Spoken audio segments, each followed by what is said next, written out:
Hello everybody and welcome to Uniko and welcome to another video with me, Bev, the owner and designer of all things Uniko. So last week on the blog I shared a card. I should have got the card out to show you. I'm not sure where I've put it. I shared a card. Oh, here it is. I shared this card using the mod background builder stencil and a technique called Blackout.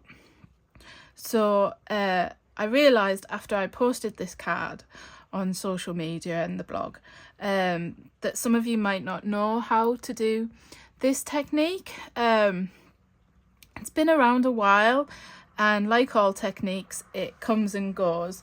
So I thought I would just share how to do the technique, but this time I'm using stamps rather than a stencil.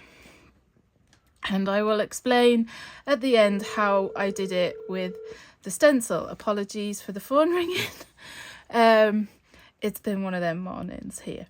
And it's finally nice and quiet. Both cats, well, the cat is asleep and the kitten is asleep. So hopefully I'll have no more interruptions. So first of all, I thought I would just share one of the features on the new website because I'm using the stamps that are featured in this part of the website. So this is the home page, and if you scroll down, you'll come to a section called Card of the Week. And the idea is that each week on a Monday morning around 9 o'clock, I will post a new card that's featured, and all the products used on that card will be 15% off. And it's just my little way of giving back and just highlighting some of my current favourite products or something that I think you might enjoy. So if you click the shop now button, it takes you to the 3 products that were used on that card, and they're all 15% off. So I will just move my iPad out of the way and I'll show you the products. So we've got background blocks splatter, balloon bash and everyday sentiments. And I'm showing you that because I am using all 3 of them products on my card today.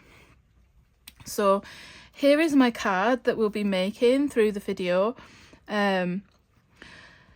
So the blackout technique is basically about having a colourful background and then blacking it out to highlight the background. It doesn't have to be a background, it could be an image like a flower. I've done it with butterflies before, all sorts really. But the idea is that the colour shows through and then you black out the rest. You don't have to use black, you could use a grey or a dark blue, and the idea is that you achieve a look that you wouldn't be able to get if you used a dark piece of card. So you wouldn't be able to get these nice pinks, peaches and aquas and turquoises if you used a black piece of card. You could get all the colours in an embossing powder, but when you look at the price of 1, 2, 3, 4, 5 different embossing powders compared to using some inks that you might already have in your stash, it's a little bit more cost effective in my opinion, but it's a fun technique. So I thought I would share how I use how I did this card. Excuse me. So I started off with a plain white piece of card. I've cut my card to 10.5 by 14 centimeters. Sorry, just having a sip of water there. Why is it you always get a little bit of a tickle when you start a video or start talking? So I've just popped a little bit of removable adhesive there just to keep my card in place while I start ink blending. So I'm going to start off with the Oceanside ink colour, and I'm going to apply it quite heavily onto my white card at the top, and we're just going to work down towards, I think the other colour I used was Honeysuckle at the bottom, then Sorbet, then Creamsicle, and then Sea Glass blended into the Oceanside. Now usually I don't go in so heavy straight away with my ink blending. I start off a bit lighter and go over and over until I get the depth of colour that I want. But because I know I want the colours to be quite vibrant against the blacked out sections, I am going in quite heavy. Now, your ink blending doesn't have to be entirely perfect with this technique either. So if you get little bits like I have there, don't worry too much because they might not show. It might be on a section that you'll black out. So I'm just going to work through the colours until we've covered the card. And I've chosen these colours. I was inspired. There was a colour combo. I was looking for a colour combo on Pinterest, and this one was inspired by a Miami sunset, and it brightened my day. It's quite miserable here again. The rain is here. It's a little bit chillier. And we have zero sunshine, so I thought a nice cheery summery colour combo would be perfect today. So you can just keep going backwards and forwards until you get a blend that you are happy with. So this is probably one of the longest parts of this card. Don't worry, I have a few steps already done, so I won't keep you too long today, hopefully. And hopefully we won't get any interruptions. I've had a little bit of a crazy morning with our new kitten and my older cat Jelly. Because it was raining, Jelly, he usually goes out first thing on a morning. He sleeps in the conservatory and he goes out, and then he usually stays out quite a while, but because of the rain he decided to come in. Now Callie, the new kitten, she's a little bit more adventurous, a little bit more settled, so she was getting sort of free run upstairs, but she hadn't ventured downstairs. So Jelly came in and she was like, "Oh, look, my big brother's come in. I want to play, I want to play." And she ran down the stairs after him.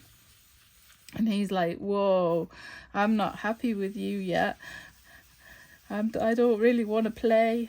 And it all got a bit chaotic. And he was trying to find, he didn't want to go out because he knew it was raining. And he was trying to find some higher ground. He eventually found some on the ironing board. But yeah, she's freaking him out a little bit. And he had a little growl at her today. He's been quite calm and he doesn't make a lot of noise anyway. Like, he doesn't meow a lot, so it's unusual for him to make noise. So he had a little growl and put her in her place, and she took a step back, and then he decided, right, I've had enough now, I'm going back out for a bit. So he went back out in the rain. And then Callie decided to have her crazy half hour, well, it was about 40 minutes of running around my studio playing with all her toys. And now it is nice and peaceful. One's asleep in my bedroom and Callie is asleep on my husband's chair as he's not here today.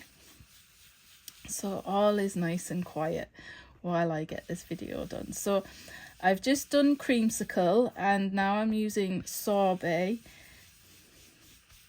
and then I'm gonna finish with my favorite honeysuckle to create this Miami sunset inspired background.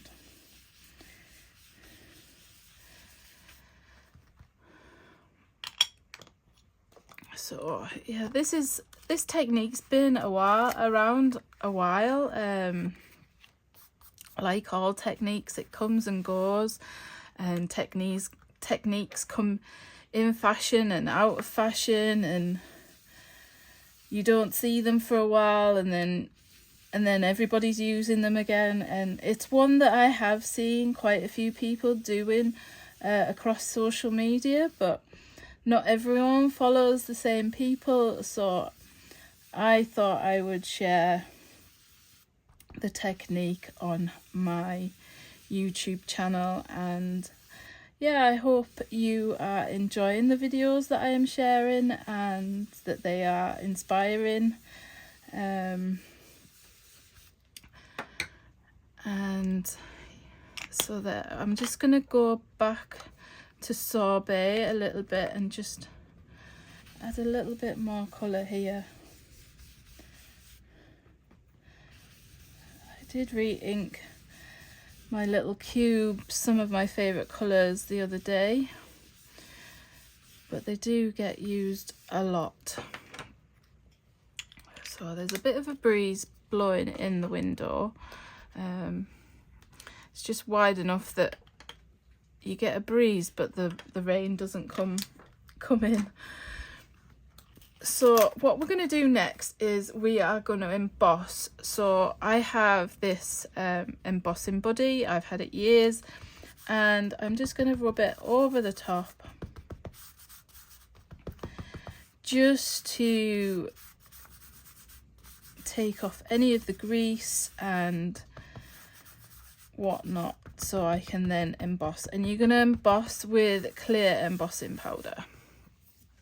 Now I already have my background stamp in position in my stamping platform from the first card I made, and I thought I would keep it in there the same place. So I'm just popping my magnets down, and I'm using Versamark ink. So I tend to use my platform when I'm using any sort of solid background stamp or solid sentiment stamp, you know, the really big and bold ones that possibly might take a couple of impressions to get a clear impression. And sometimes, especially with Versamark, depending on how, I mean, the pads stay quite juicy, and I did re-ink mine not that long ago, but I do like to use the platform just so I can do it a couple of times. So Versamark stays wet for quite a while. It's a slow drying ink, and you do need a heat tool to set it when you've added your embossing powder. So I did it one way, and then I literally just flipped my card round, just being careful not to put my magnets over the piece that's already embossed. And then I just did it again to create a sort of flowing background across the diagonal. Now you could do it as a focal point in the center if you wanted to. You don't have to put it on the diagonal, or you could just use it as a normal sort of background block. The other block that would look fabulous and give a different spin is like our horizontal stripes, or the new offset stripes would be quite fun as well. All of our backgrounds really would work nicely for this technique, but as I say, I chose this one because it is part of the card of the week. So I've done 2 impressions of both, and now we're going to just apply some clear embossing powder. Now this is super old, this embossing powder. It's by Personal Impressions. It's clear gloss. I've had it absolutely ages, but it works absolutely fine. Embossing powders last years depending on how much embossing you do. Now I got this before where I had some bits of embossing powder go where I didn't really want them to, but I thought with it being a splatter background, I wasn't too precious if there was some sort of overspill from the actual splatter design. And I've had these little tiny trays by Judikins. I've had them absolutely yonks, but they're so handy. I believe Stamp Addicts, who organise the Craftorama and Stamporama shows, I believe they still sell them. I think that's where I originally got them from. So I am just using a fine brush here just to take off a little bit of the excess powder where I don't really want it, just to give it a little bit of definition. But as I say, it's a splatter background and it doesn't matter too much. So I've added my embossing powder, and I'm just going to get my heat tool, which is plugged in under my desk. I tested this earlier with Callie and she seemed alright, so hopefully she won't get too scared.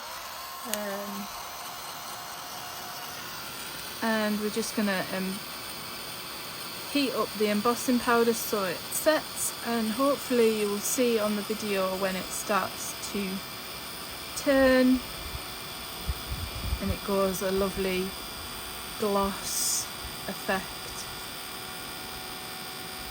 And even this itself, without adding any black, gives a nice subtle effect to your background, to your card.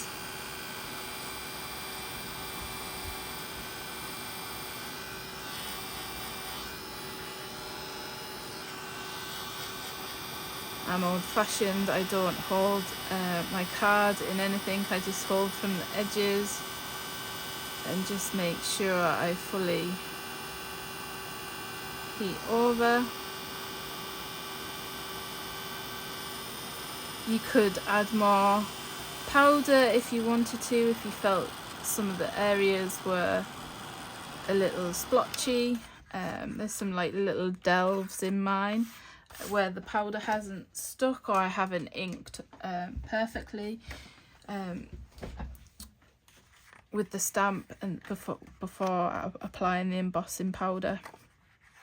But it'll just give it sort of a bit of a grungy effect. So the next step is to apply your black ink. Now I'm using Concord and 9th, and then my favourite black ink is the VersaFine Clair. And I love this ink, but it, for me, when I've used it over the top of the colour, it does, as I'll show you here, it doesn't give a full black coverage. So I start off with this one. And you're literally just blacking out the colour that isn't embossed. So as you see here, it's got a bit of a sort of a grey tone to it, and you can keep going over and over. But I start off with this one, and then once I feel I've done enough on here with this colour, black, this brand of black, I then go in with Catherine Pooler Midnight Ink, which has it blacks out a little bit more. But the reason why I don't start with that one straight away, because I found it doesn't always rub off the embossing as well, and you kind of buff the embossing. I use a dry cloth, and you literally just emboss over the top, buff over the top to remove the black so you can see the colour. But when I only used the Catherine Pooler, I felt it didn't buff off as nicely. So what I do is I do as much as I can with this brand of black ink, and then I go in on sections, trying not to go over too much of the embossing with the other brand of black. Now this bit is really trial and error. As I say, I could probably, this is just what I've found when I've been making my recent cards. You could use Concord and Ninth's own brand of black. I have only got a little cube and I haven't got a re-inker for it yet, so that's why I haven't used their brand over the top. But as I said in my last video, you could just have a greying background. You don't have to have it solid black. You could use a midnight blue instead. The idea is just to darken and blot out the colour that isn't embossed. So this is quite grey. As you see, I bent the corners there, so just be a little bit careful. I find my embossing, it always warps the card a little bit, and what I tend to do when I'm not in a hurry, so what I did with my first card, I actually placed it underneath my work area and did the other elements like the balloons and cut them out, which flattened my card a bit, and I didn't have the warping. So then I'm just gonna, because I want this black and to have a bit of, show it a bit more dramatically, I'm then going in with the Catherine Pooler Midnight Black. And I'm just trying not to go over too much of the embossed areas. If you've got a clean brush, you could go over to buff off any excess. I don't think I have got any clean brushes at the minute. My brushes are in need of a clean, and a tip I came across on, I don't know if I've shared it before, I have a terrible memory, I came across on social media was if you've got one of them net bags that you put delicates in the washing machine, you can use one of them, put your brushes inside, and then wash your brushes in the washing machine, and they come up lovely, sparkling. I haven't had a problem, and it softens the brushes as well. If you find that some of your brushes are not as soft as they were, I find it does soften them up a bit again as well. So I'm nearly done, and then I'm just going to buff again a little bit more, and then I'll show you the finished piece.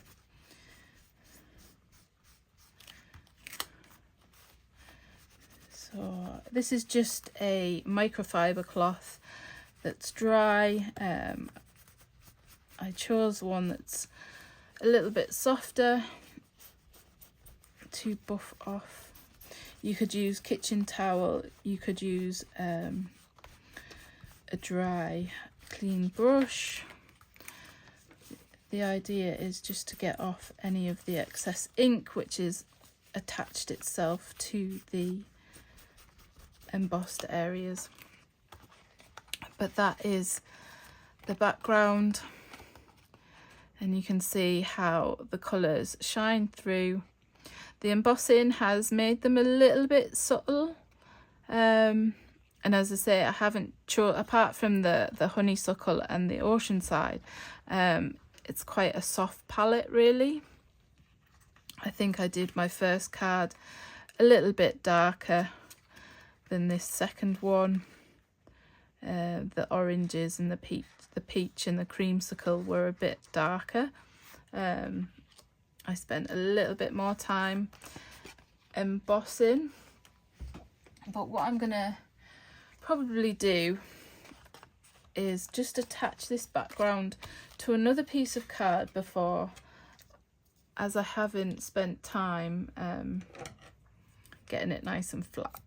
I'm just going to adhere it to another card base just to give it a bit of strength before I add my embellishments. So, not to bore you, I actually went ahead and stamped my sentiment and my 2 balloons from Balloon Bash. I did cheat a little bit because the balloon string in Balloon Bash is quite long, and I didn't want the balloon strings being super long, so I did do the string, and I used the stem from Mid-Century Modern Florals, which is a little bit shorter. So I did cheat a little, only because I couldn't be bothered to mask off to make it shorter. But we do what we do, isn't it, to make our lives easier when we come to crafting. So I'm just using double-sided tape. You could use wet glue, whatever you fancy, but I personally I always use double-sided tape. I just find it easier, and I find it doesn't warp my card like wet glue can sometimes. So I just have a spare piece of card that I'd cut. I'd actually started ink blending. I actually started this video and I got interrupted by the postman delivering, so I had to stop my video, and there isn't really a pause button, so I had to start again. So there is my background, and last time I had it the other way around, but I am going to use this. So I cut out my balloons, and then I had my little sort of sentiment there. So what I'm going to do is add my foam adhesive. I love foam adhesive, and this is 1mm thick. So as you can see, I get mine from Hobbycraft. They do quite a few thicknesses, I believe. There is 2mm, 3mm, and I think there might even be a 4mm. I like this 1mm because it gives you the dimension, but it doesn't add too much bulk that you then have to go up to a large letter. So this would still go through as a normal letter, even if I then put this other piece of card onto a card base. So that's why I choose this thickness. The only time I tend to use anything thicker is if I know I am going to make a shaker card with a window, because you want the height of the foam adhesive to be able for your shakers to shake inside. If you use the 1mm, it's not quite high enough, so your shakers will get stuck. And I've learned that the hard way. So I'm just popping a little bit of double-sided tape on this section here. It's just where the balloon will overlap with the other balloon. And then just put foam adhesive on that section. Now in the past I have cut little tiny bits for the string of my balloon, but because I know I'm adding my sentiment strip over the top, I don't really need to secure my strings down.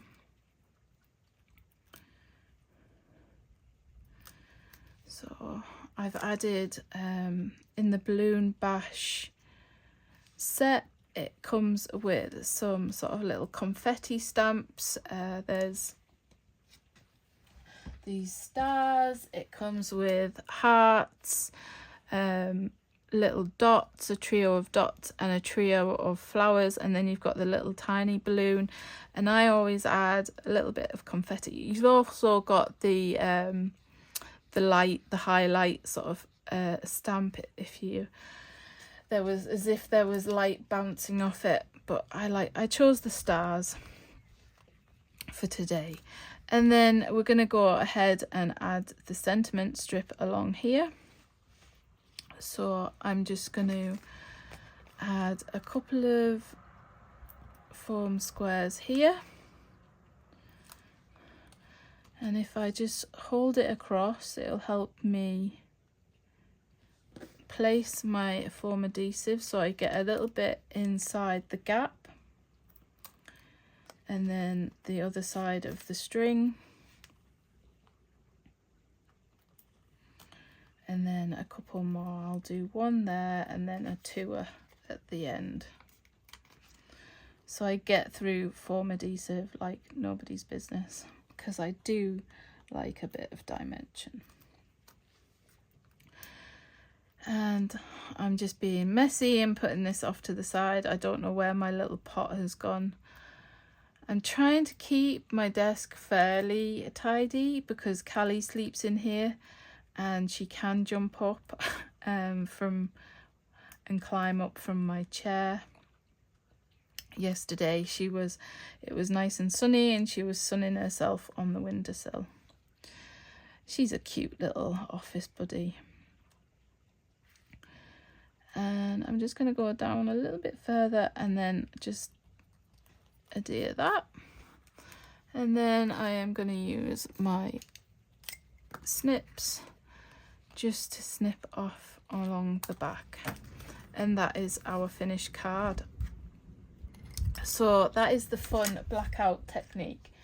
So for this card that I shared last week, I used the mod background stencil. You do it exactly the same way, but instead of adding colour all over like I did with this one, I used my stencil and I had a little mask that just showed a set of 4 leaves, added each individual colours, and then I repeated it, just moving the stencil around to fill the whole background. So I had the colour through the stencil. Then I did it in sections again. I placed my stencil down again, and then I went through with my Versamark pad and I inked through the stencil. I masked off with some tape just these sections in the corner, the details. Lifted my stencil off, applied my embossing powder and heated it, and then did the same for each section so they were all embossed, and then I went over with my black ink. So this technique isn't just limited to stencils or stamps, you can do it with both. So I hope you have enjoyed this little video, and you were enjoying the features and everything that I'm sharing. Thank you for all the comments and love, and I will see you soon.